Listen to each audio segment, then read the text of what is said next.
ওবায়দুল্লাহ চল খেলা করতে যাব। আরে নামাজ দাঁড়িয়ে গেল। আচ্ছা নামাজ শেষ হোক, আমি তো তখন বসে থাকি।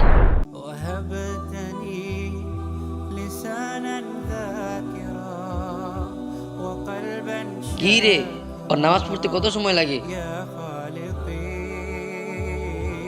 ওবায়দুল্লাহ এদিকে আসো তো। হ্যাঁ বাবা আসছি। আরে আরে ধুর, আরে জানামাজটা ভেবে রেখে চলে গেছে। জানামাজটা বাজ করে রাখি, নয় শয়তান এসে নামাজ পড়ে নিবে। আরে কি ব্যাপার, জানাজ ভাস করলো কে? তুই পাগল নাকি? জানাজ বিছিয়ে রেখে চলে গেছিস? তুই জানিস না জানাজ বিছিয়ে রেখলে শয়তান নামাজ পড়ে? ভাই তুমি এসব কি বলছো? আরে আমার দাদুরা তো এই কথাই বলতো। জানাজ বিছিয়ে রাখলে শয়তান নামাজ পড়ে, বই খুলে রাখলে শয়তান বই পড়ে, এই ধরনের কোনো কথা কোরআন হাদিসে কোথাও নেই। আর এইগুলো সব কুসংস্কার। তাহলে আমি এতদিন ভুলের ভিতরে ছিলাম।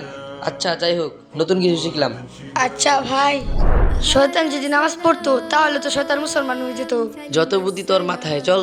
প্রিয় দর্শক, আমি যদি ঠিক বলে থাকি তাহলে ভিডিওটিতে কমেন্ট করো।